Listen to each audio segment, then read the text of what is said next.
Wakil Menteri Ketenagakerjaan Immanuel Enezer atau yang akrab disapa Noel mengecam keras perlakuan perusahaan UD Sentosa Steel milik Jan Huadiana terhadap para pekerjanya. Diketahui puluhan mantan karyawan UD Sentosa Steel melaporkan perusahaan milik Jan Huadiana, tempat mereka pernah bekerja, ke Polres Pelabuhan Tanjung Perak, Surabaya pada Kamis 17 April 2025. Perusahaan UD Sentosa Steel diduga melakukan pelanggaran dengan menahan ijazah milik karyawan yang sudah berhenti bekerja.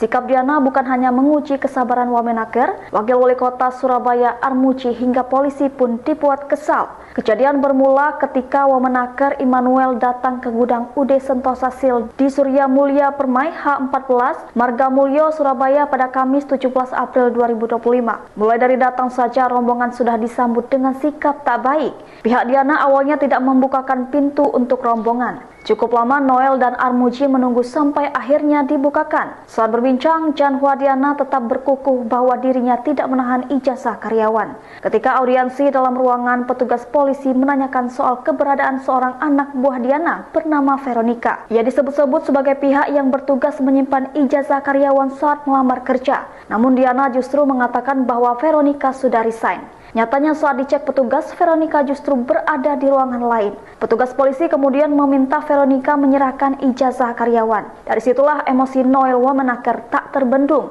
Ia sampai menggebrak meja dan membentak Diana. Sikap Veronica pun tak kooperatif seperti Diana. Selain itu, salah satu pelanggaran yang disorot adalah pembatasan waktu ibadah sholat Jumat hanya selama 20 menit serta adanya dugaan pemotongan gaji terhadap karyawan yang menjalankan ibadah tersebut. Perusahaan juga diduga membayar gaji di bawah upah minimum kota dan menahan ijazah pekerja. Menanggapi temuan tersebut, Noel melontarkan kritik keras kepada pihak perusahaan. Noel pun menganggap sikap Diana seperti orang yang tak beradab lantaran ngotot berbohong meski bukti di depan mata. Yang menilai aturan-aturan yang diterapkan oleh UD Sentosa Steel tidak manusiawi dan bertentangan dengan prinsip hak asasi manusia, terutama dalam hal kebebasan beribadah. Noel juga mengatakan pihak Kementerian Ketenagakerjaan akan menindaklanjuti temuan tersebut dengan melakukan audit menyeluruh terhadap perusahaan milik Diana.